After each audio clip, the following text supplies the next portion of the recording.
And welcome back to Nutrition Science Bites. This week, my guest is Dr. Stephanie Partridge, and you're going to hear why she's the perfect person to be talking about nutrition for teenagers. So, Stephanie is a Sydney Horizon and a National Heart Foundation Future Fellow.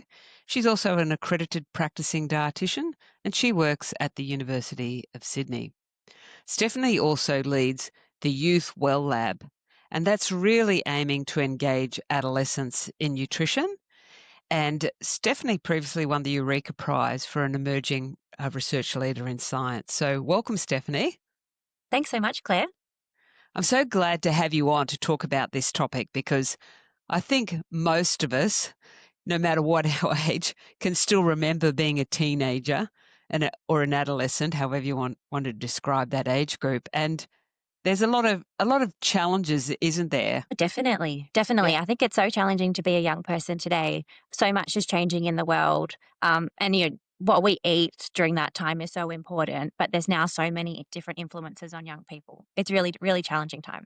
So why is nutrition still important for teens? And can I ask you, do they want to be called teens or adolescents or young people? We always go with young people. So when we talk to teenagers or adolescents, they always find teenagers a bit of I don't know, it can be a bit of a condescending term. Yep. Adolescence is more of I guess, a formal term that we use in scientific literature. So we just go with young people, and that always seems to work well. And it does sound more engaging, doesn't it? It does, So yeah. so why is nutrition important for young people? It's so important, and I think it's often a forgotten life stage, across, the wide spectrum that we have, but it's equivalent really to the first 1,000 days, and a lot of people know now how important the first 1,000 days is of life. We see so much change, in bodies during that time, but really an equivalent amount of change happens during adolescence. Every body system is changing, there's growth, your bones are developing, your brain is maturing, but that's always seems to be a forgotten life stage. Adolescents are often, forgotten in a lot of the public health nutrition programs that we have. Public policy often neglects and forgets them, but it's so critical. And they're often just grouped with children. And that's what we see. Yeah, and that's frustrating. One Yeah. thing I can definitely remember about being a teenager, we used to have to catch a train to school. This was in Queensland, and they were old-fashioned trains, so school kids always had to stand up. And I can still remember people who would like look at you with disdain because they were old-fashioned trains. There was nowhere to hold on. You're just with your feet apart, balancing your bag, and people who would look at you like you were taking up space. And I can still remember thinking, we're trying really hard, like to be good teenagers, and yet some people don't consider that life is tough for kids. But then the other thing I want to like draw out for you is I think a lot of our listeners might have never have heard of the first 1,000 days. And so really just letting them know that that's the recognition that that early start to life from the time you're in utero, growing in your mother's tummy Mm. until those first couple of years of life, you go from being a fetus to a walking, talking toddler. And so what you're saying is that sometimes we gloss over that same huge developmental change across that life stage for young people. Is that what you're referring to? Yeah, thanks so much for clarifying that, Claire. Yeah, it's really important. It's a time of life, that adolescent period when you're figuring out who you are. I remember as well getting the train to school, always feeling a bit awkward and uncomfortable. Yeah, like you are taking up space. But I think it's important to remember that adolescence, the current generation of adolescents globally, is the world's largest generation in history. There's Wow. 1.9 billion young people aged 10 to 24 years. And a vast majority and a large population of those are in the Asia Pacific region where we are. So Wow. young people are definitely our future, and we really need to support them to be able to have the best start in life as they transition to adulthood. Yeah. And you mentioned that, the challenges like with the food supply, and certainly that is what my generation recognise. Maybe the young people don't because they've been on earth for so little time. But we know that the food supply that they're exposed to has changed dramatically, particularly in terms of processed foods and the opportunities even to buy food. So are young people in Australia and the world for that matter eating healthily? Unfortunately, young people aren't eating well. And as you mentioned, it's really through no fault of their own. It's the environments that they're growing up in. So if we look at Australian adolescents and young people, less than 5%, so around 4.3%, I think, are meeting the fruit and vegetable requirements from our latest Gee, data that we have. So it's, we're not supporting young people to be able to meet those recommendations. We also know, I want to ask you about this, Claire, because I saw last 5 days ago the ABS National Nutrition Survey, some new results were released. And in 2011 and 12, we saw that adolescents or young people were consuming 40% of their energy intake from sort of unhealthy discretionary foods. And the latest data is showing that has dropped by 10%, which is great. So to around wow. 30% of their dietary intake. But I haven't had enough time to be able to delve into the reasons why that might be. But I thought that was a really interesting and positive development that we're seeing.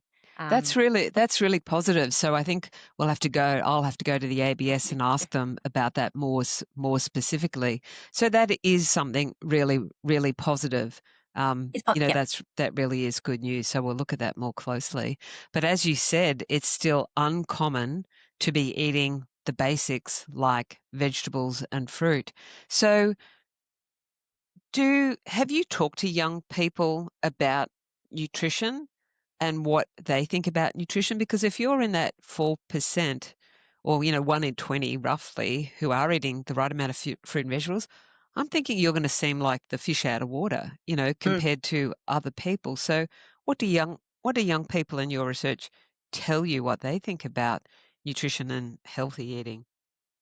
yeah, definitely. We've spoken to a lot of young people around, what they think and how they access foods, where they get information about different types of foods.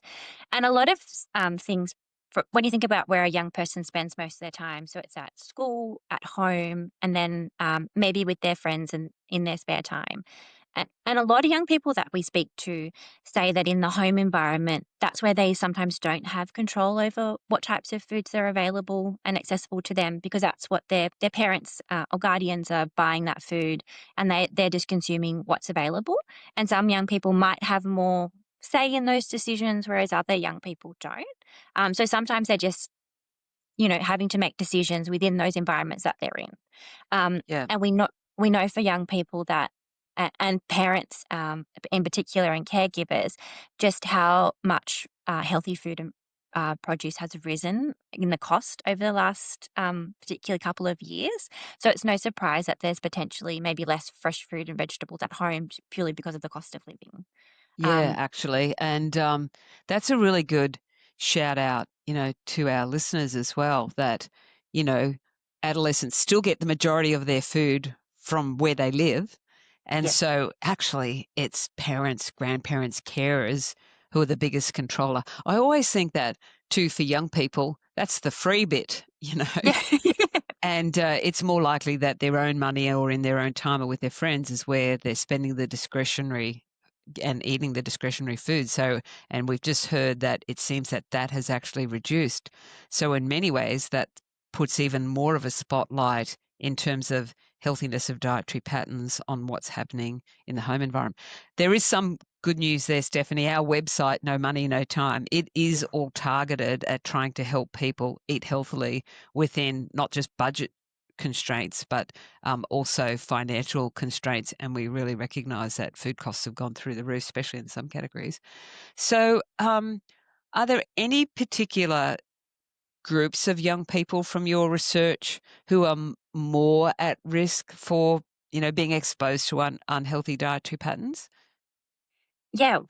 We know that young people from rural and regional backgrounds consume less fruit and vegetables compared to their city counterparts. We know young people from Indigenous and First Nations backgrounds also have unhealthier diets, and also young people from lower socioeconomic backgrounds also have unhealthy diets. So we are seeing a sort of disparity in dietary patterns based on these sort of socio-demographic factors. Yeah, and Stephanie, one of the things that I always think is unfair about that, like I grew up, I didn't know it at the time, but I grew up in a suburb that was classified as low SES. Yeah, I'm always sensitive to discussions on that topic. But I think one of the challenges is when you're from a low socioeconomic background is there's actually a lot more pressure on the adults in those households. They're totally. working more. My father had 3 jobs, like there was 9 kids, so took a lot of money to feed us. There's a lot of pressure on those families, and we hear regularly from people who live in rental accommodation that like, did you know that the ovens don't work? And so one positive thing that we've seen and that we've added in response to users of No Money, No Time is actually air fryer recipes. Because Yeah, some right. people have been able to afford an air fryer, and actually you can make a lot of things faster and actually healthier. And then the other key thing, of course, is if we talk about rural populations, when we talk to people in country areas, everybody who doesn't live in rural areas has this picture in their mind that everyone's out there skipping through fields of sunflowers, and mountains of fresh produce all around. But a lot of fresh produce people don't realize is actually grown for sale, and then Yep, you're further away from the shops. So, I guess it's a flag out too for some things that are less expensive is things like frozen and canned. totally. Yeah. Yeah. So Oh, you go. definitely. Well, Oh, yeah, definitely. I was just gonna say, yeah, sometimes they often can get this sort of bad rap, but they're just equally as valuable and nutritious as sort of fresh produce, particularly frozen fruit and veg, canned fruit and veg, canned legumes, all of those kind of things are really great staples to keep in the fridge or pantry. yeah. And I think there's that misconception that's often in maybe in our social media feeds that fresh is best, but these are just as just as great foods, Yeah. if you aren't able to quickly go to the shops and buy them. Yeah, and the other thing that we love is that they actually take less time. And Yeah, yeah, I think one of the recipes we always sort of come back to is good old spaghetti bolognese because, a can of, and you can buy in own brand salt reduced lentils yeah, or kidney beans, whatever one people at your house like. It sort of dilutes out the mince and it makes it healthier. And particularly with like brown lentils or even the dried red lentils, nobody even notices that you're no, actually secretly making them healthier. And another tip that's often shared on our Facebook page is you can grate up vegetables. Towards the end of the week, you look in the veggie crisper and go, whoa, that's getting a bit close. But if you grate them up, you can yeah, your family will and household will still get the benefit of all those grated in veggies snuck into your spag bowl. And yeah, you're doing them a favor, even though they don't really know they're eating the vegetables. But definitely. what I wanted to ask you for young people, because, it's a bit like saying babies or old people. When we do say young people, of course, they're not just a homogeneous group. So, what are some of those health issues or the groups of young people who, within that broader term, have specialized nutrition needs? Yeah, definitely. I think if you think about, so adolescence now is being seen as age 10 to 24 because by 20, Wow. yeah, it's such a broad age range. So we're seeing that young people are entering puberty at a younger age. That's why sort of that 10 years is the beginning part of adolescence. And then our brains are maturing now around age 24. So it's a Right. really, but when you think about that, that's such a wide age range because a 10-year-old Yeah. is so different to a 24-year-old. So we often break it down into terms of the 10 to 24, I'm sorry, 10 to 14 years. And Yeah. then you've got 15 to 18 years. And then you've got that older 18 to 24 years. And then adolescence, I guess if you think about that in terms of mostly secondary education in Australia or high school, that's usually that 13 to 18 year mark. And we know from the data that we have in Australia that that 10 to 14 years often has better nutrition outcomes than the later years. And that's most likely um, because we do have a lot more investment in sort of childhood Right. programs. So and young people are then also have more, their parents are, more supportive of, and of their diets, and they don't, but when they hit 14, they're starting to make their own decisions, hang out with friends, maybe more influenced by digital or social media marketing. And that's where we start to see a decline in some of the dietary behaviors, particularly around that discretionary or unhealthy food consumption. Yeah, so I guess that's important, and the danger of saying young people, Yeah, because then it kind of hides those ebbs and flows. But I think a totally. point that you've made again for, listeners who go, wow, I've got a whole bunch of young people in my house that I'm responsible for. So as a parent or a carer or a grandparent, you're going to have way more influence when they're almost that early teenager, pubescent teenager, compared Yeah. to once they get older, and especially I imagine once they get a part-time job and then they've got their own money.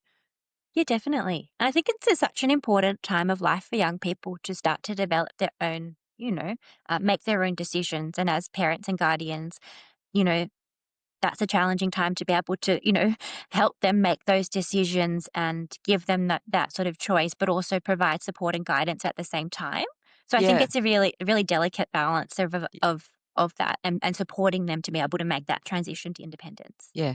And Stephanie, what I wanted to ask you next is how do you sell nutrition to young people? What's the short-term gains for them? Yeah. If all of a sudden them or let's say even their parents and carers are feeding them more healthy food, what's in it for them? Yeah, definitely. That's a really great question, Claire, because I think a lot of the previous public health messaging around nutrition has been, improve your heart health, prevent type 2 diabetes, you can improve your um, osteoporosis risk. But these things are so long term and so far Oh, away. And so, you're not even thinking about that as a young person. So a lot of the young people, when we speak to them, it's around how can I, improve my concentration when I'm studying? How can I have better energy levels? How can I improve my mood? If they're doing sport, I want to be able to perform at my best. And those kind of things. So they're really quite short term things yeah. that young people are looking for. And that absolutely makes sense. And again, you're right. Like when you're 12 or 14, you're probably going, what is diabetes, or Yeah, heart disease? That'll just make them think of their grandparents more likely, like the older generation, and probably just wave a flag that you really don't know what's, about their world. But I really like that, that they see, oh, exams, a lot of a pressure for oh, that, or doing better in sport. And interestingly, Stephanie, like our website, No Money, No Time, it was targeted at the older group of young people, more like yeah. the 18 to 24s.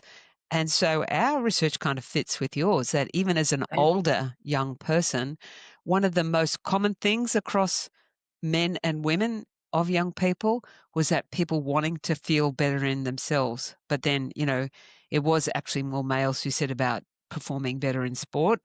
Some females said that, but there were actually some differences by gender.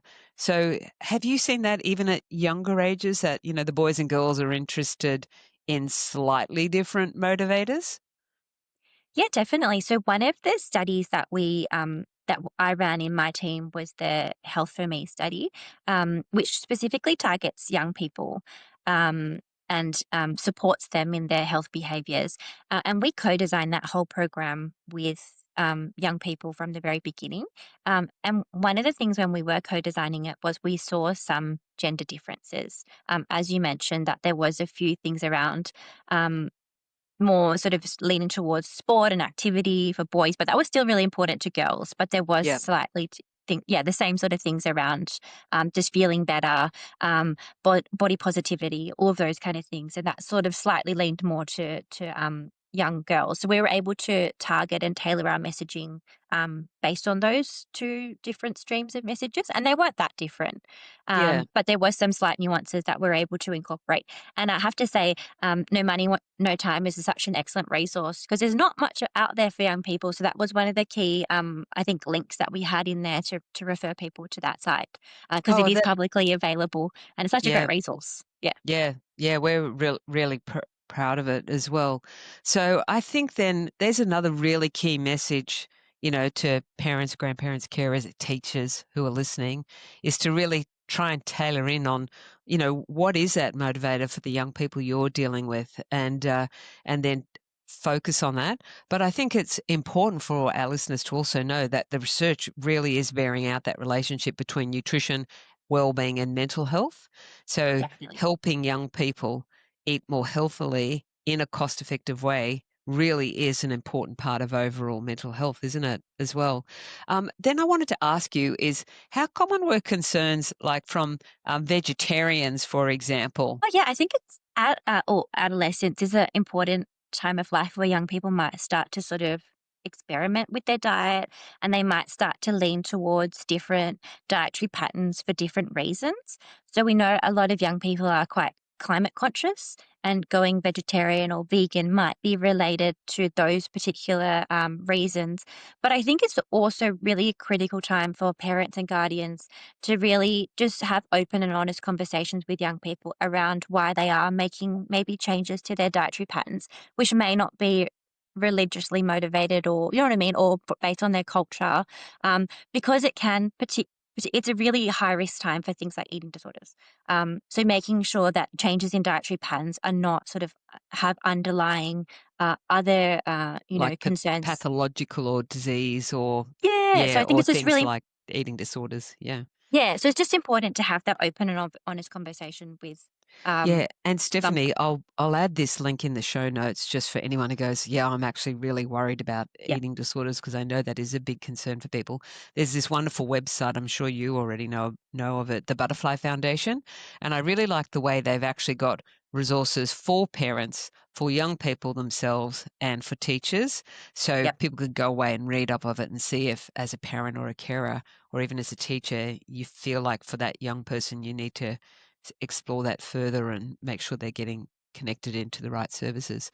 But yeah, so I think vegetarianism is a common thing to experiment with. But mm, I wondered if we could touch on like what are are there any nutrients that young people are more vulnerable to be missing out on compared to other life stages? yeah, definitely. Particularly young women, iron is a huge one. Obviously, you start menstruating during that time, and young women who are aged 14 to 18 years have much higher iron requirements than boys that are their age. And it's really difficult, I think, to get enough iron. I know I often struggle to get enough iron in, but particularly that jump and in requirements is something that is really important. So if young women are experimenting with vegetarian diet, that's a really important um, factor to consider, because we know that iron from or non-heme iron to iron that we get from plants and things like that isn't doesn't absorb as well in our body as iron from things like red meats. So that's something to really think about. And probably if you are going to if your child or you're a young person yourself and you're thinking about going vegetarian, I think getting the right advice. So people like accredited practicing dietitians are the way to, Yeah. make And sure we that do you're have some hitting those targets. resources on plant-based sources of iron. And, Yep. we always remind people that, yeah, that vegetarianism, it's not just not eating the meat, it's having something that replaces that source of protein Yeah. and that source of iron. So come and have a look to No Money, No Time, and I'll look for a resource to add in for that as Yeah. well. So we've covered off on how people can get some more resources. So what I wanted to know then is how do you, in based on all the feedback you've gotten from talking to young people, how can parents, teachers, carers raise the issue of nutrition? Do they have to sit down and have a big conversation, or is it actually all about, well, they control the household food supply, just changing it? So how do you get that household level buy-in on nutrition? Yeah, that's a that's the $1,000,000 question, Claire. I think it's gonna be keep in mind it'll be different for all households. Yeah. Not every household is gonna be the same. Are But there I any think clues for parents and carers listening and they go, I really want to raise the issue of nutrition? Yeah. So where would they start? Yeah, I think just keeping the conversation sort of practical and non-judgmental. Yeah. You know what I mean? So just having open conversations around food, but not sort of, being having that sort of judgmental lens that you might put on it around questioning why they're eating something, and sort of talking about it as a family is a really great way to go about it. Yeah. Um, So Definitely. maybe over the dinner table, talking about at the dinner table, maybe Yeah. I think maybe this would work. Like in the fruit and veggie section, if there's something that's a new variety, and I'll give you an example. This was not expensive, but there was actually pink onions, a new variety of onions. They're Oh, really nice, by the way. They're not as like acidy tasting. They actually were slightly sweet. So, trying a new vegetable and asking people what they think about it, because you don't have to like everything that's new. yes. Maybe that's one way. And all households are different, but I know, like for many parents, that sort of between school and bedtime, like the chaos hour, but encouraging those who are there to eat together Yeah. as early as possible. I think that's one practical strategy. I had a teen. My daughter was did a lot of sport training, and so our family elected that everyone who's there eats together. And then she was given her dinner as the last one in the door, after training. But, she often had the night before's leftovers for like a pre-training snack. But I think working out what works for you, because I still remember that for some families, they waited until like 9 o'clock at night. And I thought for the little Oh, ones, that's just way too late. I think you've probably that's like, lost them and they've probably filled up on toast or something, yeah. by the time. But I like what you said about every family's different and trying to work out what's in for them. But now I know that you're doing research and trying to help families on the topic of nutrition. So can you tell us about that study? And I believe you're recruiting for it as well. Yeah, I'm very fortunate to be collaborating with researchers from the Matilda Centre at the University of Sydney, as well as some wonderful researchers at the University of Newcastle. And this is a Medical Research Futures Fund grant, so it's funded through the Australian government, and it's Yeah. called the Parents and Teens Study. We've just been talking about nutrition, but this study focuses on the big six risk factors for young people. So things like physical activity, sleep, screen time, smoking and vaping, and then nutrition. So it covers all of those kind of things that are important for young people. Yeah, it sounds like you've just covered off on possibly everything that could come up in an argument with the young people in your house, but everything that interests young people and parents and carers. So all the big ones. What was it again? You said it's a research study that's going to touch on nutrition, physical Nutrition, activity, sleep, screen vape, time, screen time, vaping, vaping, and alcohol. I missed and alcohol. alcohol. Wow. So what happens if what do families or households or parents, carers, and do you have to have a parent and a child, or can it be a carer and a child? Yeah, it can be a carer and a child or a parent and a child, but the child has to be between the ages of 11 and 15 years. So So talking a sort of that young person, younger young person. 11 and Um, 15. Yep. And what do they have to do if they're interested in the study? Yeah, so you have to be living in a certain area. So once you go onto the website, that'll screen if you're eligible based on where you're living. So you answer some questions, and we'll put a link in Answers to the show questions. notes, Yep. Stephanie, so people who might be interested in the study, so they'll click on something in the show notes or scan it, come to your study website page, and then answer the eligibility questions. Read about the study, answer the Yeah, eligibility read about. questions. Yeah, and you can ask questions and contact if you have any concerns about that. Yep. But then, if you decide you wanted to take part, it's the great news about this study is it's all online, so you don't have Oh, to go anywhere. fabulous. Yeah, it's perfect. And then you'll be given access to things like videos, some resources, and you might also be sent some text messages or have the opportunity to talk to a health counsellor. And then after that, you also help by doing another survey about what you thought about these kind of resources, and then there is some incentives for and a thank you for people who do take part. Oh, okay. Um, My ears have pricked up. So first of all, you said it's all online, so that's really all online. positive. Yep. So you're going to get some resources to help you with all those things you mentioned, Hmm. and you're going to fill in some questionnaires. So there's a little bit of effort going in there for them, but I noticed that you said there was compensation. So what does that involve? And I'm so glad that you're doing that because, let's face it, it's going to take them a little bit of time to fill in your questionnaires. Yeah, definitely. So this study is really getting parents and caregivers to help us, look at all the materials that we're developing and make sure that they're okay. So it won't take too much time. And there will be two online surveys that we ask parents or caregivers to do. As you mentioned, there is hopefully a nice incentive. So if parents or caregivers do take part, they'll get us up to $60 gift vouchers to compensate them for their time. And then also, if you're able to refer up to three friends or family members who also might like to take part, you can get up to $45 as well in gift vouchers.